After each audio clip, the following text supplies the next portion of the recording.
Kaya nga siguro ako nanalo. Ginawa akong senador ng taong bayan. Dahil nasagot ko yung tanong mo na yun. If I will give you the Google meaning of neutralize, ito pong nakasabi. It is a verb.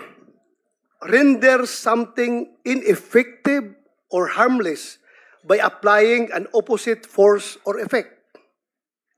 So ano ibig sabihin yan? Render something ineffective or harmless by applying an opposite force or effect. Ano yung opposite force or effect na sinasabi? Yan ang sinasabi mong negation. Negation operation. Paano gagawin yan? Kasi sabi mo, gusto mo magpulis-pulisan eh.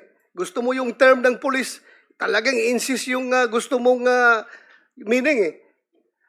Yung negation operations ay pagkakandak ng operations against the suspects. Pag magkanda ka ng operations, chances are na pwede mo siyang maaresto, pailan mo ng kaso para makulong at hindi na siya makapag-commit pa ng further crimes. Ineffective na siya sa kanyang mga criminal activities. Ngayon, sabi mo patay. Yes, pwede mayroong mamatay dyan sa neutralization kapag ang suspect ay lumaban sa operation because by all means, ang police has to defend themselves. Self-defense. Ewan ko. Tanungin natin itong mga former chief PNP kung ano ba talaga ang meaning ng neutralization. Dahil alam ko, police, military, at maraming organization gumagamit ng term ng neutralize. Binibigyan lang kasi ng masamang meaning nitong mga anti-Duterte na people.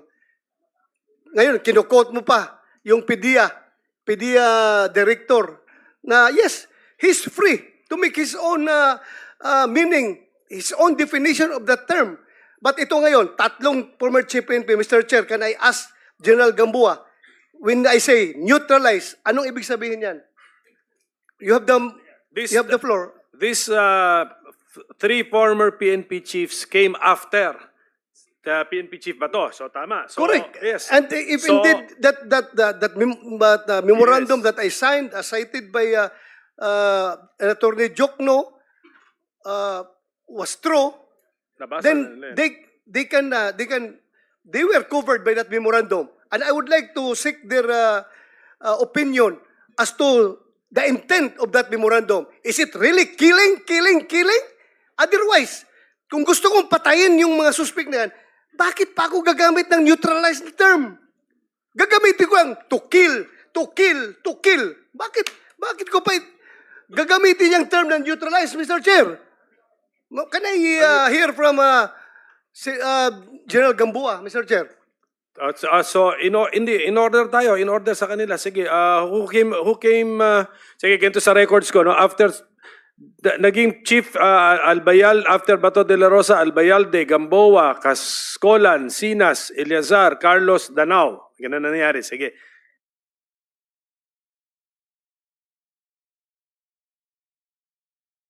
Okay, the question of Senator Bato, he wants to direct it first to ito, lawyer pa pala itong ating lawyer, former police chief, Attorney Archie Gamboa. Yes, sir.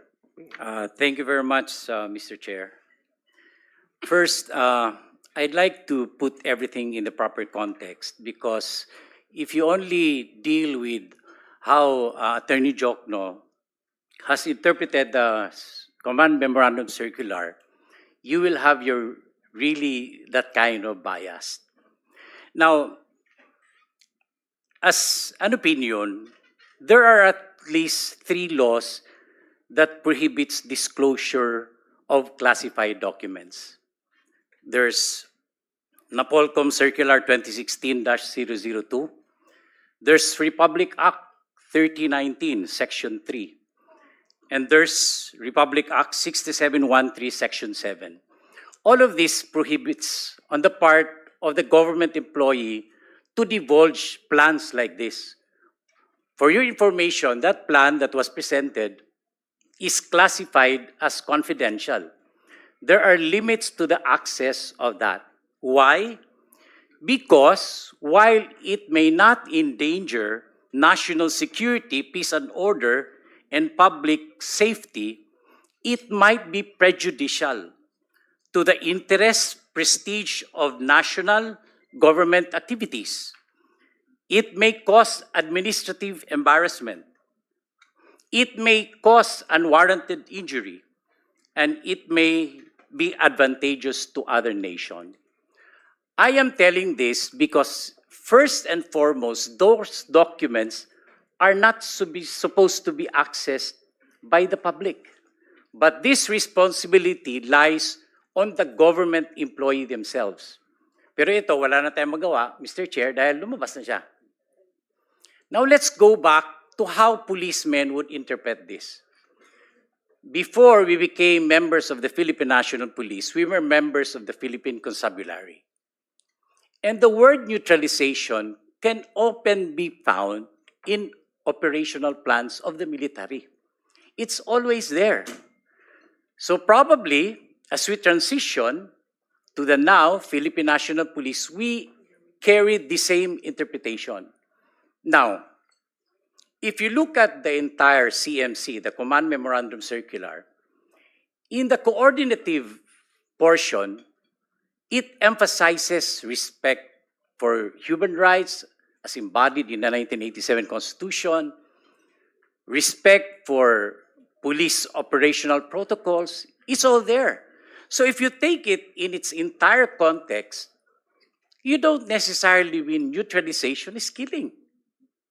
Because it may cause, no? There's a question of bakit nag-iba ang shift ng strategy ng PNP to double barrel? Bakit merong tukhang, merong HVT na sinasabing nagde-determine ng drug list? When you are a member of the military, even in our campaign against the insurgents, we always start with the order of battle. The order of battle is the list of suspected communists, be it armed guerrilla or even legal fronts. Because this is where you start your work. Because if you start from nowhere, where are you going to go?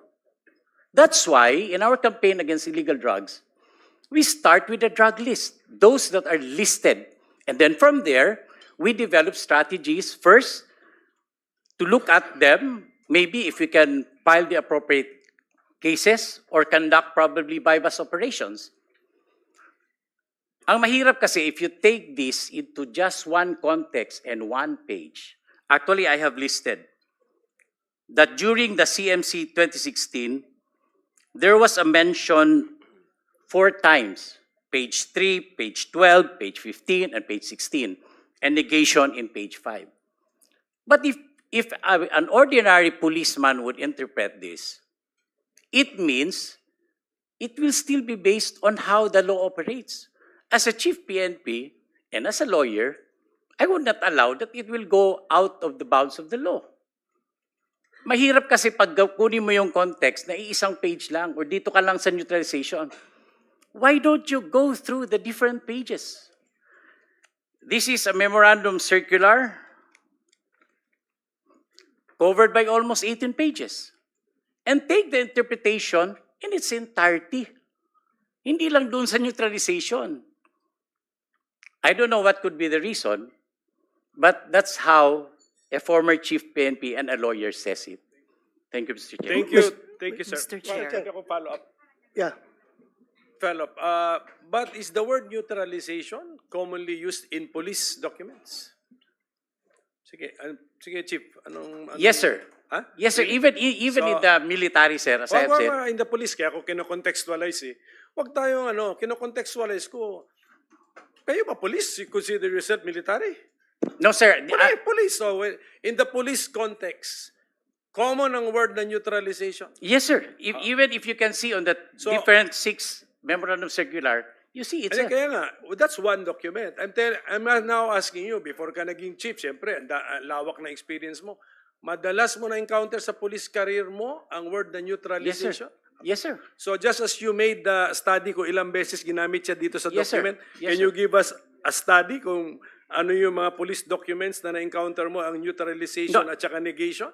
I am just saying, sir, that the 6th memorandum circular issued during The six- 2016 six, to okay. 2022, Six. the neutralization and the negation has always been used in the different circulars. And this And- has passed through at least 3 chief PNP signing the Yes. circular. And did it all start with this particular memorandum circular, the number 16-2016? Yes, sir. Dito ba nag-umpisa? Yes, sir. Kaya nga, so after this, madalas nang gamitin si Yes, sir. neutralization. Yes, sir. Yun ang point. Even on the memorandum circular signed by Chief PNP Albayalde, maybe because of the misinterpretation, the neutralization has already been defined. Has already been? Defined in the Defined. definition of terms. Albayalde time na. Sige po. Chief, itong aking records dito, ano ka? You were chief of October 14, 2019. Kino-consider ka na ba chief nun? Up to... Yes, sir, as officer in charge, but limited on the... Up to September 2, 2020. Yes, sir. Tama. Yes, Mr. Chair. Alam mo ilan ang casualty sa war on drugs? Do you know? Sa term mo? I think 662, sir. 662. Yes, sir. We have already list on the different died in police operations on the different terms of the chief PNPs. Yes. Basta in your particular term, 662. Yes, Mr. Chair. Yes. Mr. Chair. Mr. Chair, Yes, Senator Risa. salamat kayo, Mr. Chair. I'll be asking follow-up questions after all the former chiefs PNP have spoken. Pero I think may binanggit po si former Chief PNP Archie Gamboa at least 3 importanteng punto. Una, talagang magkakaiba yung sa militar or even the PC before bilang military organizations na gumagamit ng yung list of targets at saka yung use ng word na neutralization. Iba talaga sa context ng kanilang dating counterinsurgency operations ng PC at ng AFP until recently na pumipihit sa external defense. Ibang-iba supposedly ang PNP. That's why nagpasa ang Kongreso noon ng PNP Reform and Modernization Act to create the new PNP. So ibang-iba po yung paggamit ng neutralization or negation sa PC noon at sa AFP, maaring hanggang ngayon, kesa sa PNP. Pangalawang importanteng binanggit ni former Chief PNP Archie, sinabi nga nila na why would they want to arrest rather than have those effect of killing. Kasi po, yung isa pang pag-uusapan natin in this hearing or perhaps the next hearings, Mr. Chair, merong tinawag na nangyaring perverse incentive.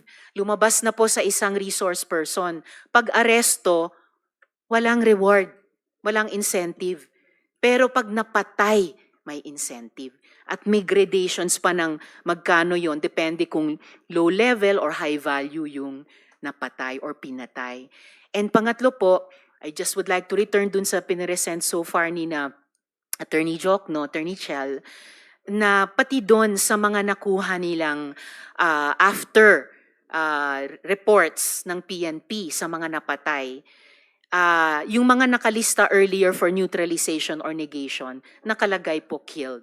So in the course of the years of the drug war, in the course of the years of the EJ case, talagang napagpalit-palit na yung neutralization, negation, at yung pagpatay as a description and siguro in the nature ng mga human organizations sa pagkaintindi even during the operation. So just for the record, Mr. Chair, bago yung ating iba pang former chiefs PNP. Senator Salamat Bato. kayo, Yeah, Mr. Chair, thank you.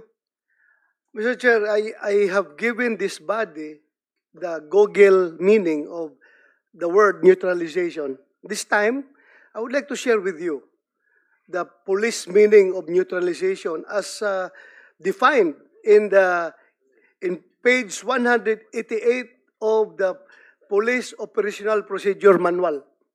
And it says, neutralization, a police intervention in strict accord with the use of force continuum and or principle of proportionality on the use of force purposely to contain or stop the unlawful aggression of the offender. This may include an arrest, capture, surrender, or other acts to subdue the suspect. Wala mang nakalagay dito na kill sa definition ng PNP Operational Manual, Mr. Chair. Thank you, Mr. Chair. Mahirap kung ang magbigay ng meaning, somebody from outside the PNP ang mag-interpret sa isang police term. It should be people from within the organization be given the chance to interpret this term accordingly, Mr. Chair. Thank you. May we know when the PNP officially and formally defined the word neutralization? Because sa notes ko, mayroon -21, so it gives me the idea it's 2021. Regardless, Mr. Chair. Am I correct or not? Yeah, this is 2021. Dahil nga sa palaging minimisinterpret ng Okay. publiko yung term na neutralization, the PNP come up with the correct But meaning. Is it a fact that in the command memorandum circular number 16-2016, where the word neutralization appears, wala pa siyang definition nung time na yon? Wala pa, Mr. Chair. But it doesn't mean kung walang Correct. nakasulat na definition, isama mo na yung puro patay-patay na lang ang Correct. gusto mo sa neutralization. Correct. Thank you, Mr. Chair. Do you want to continue with the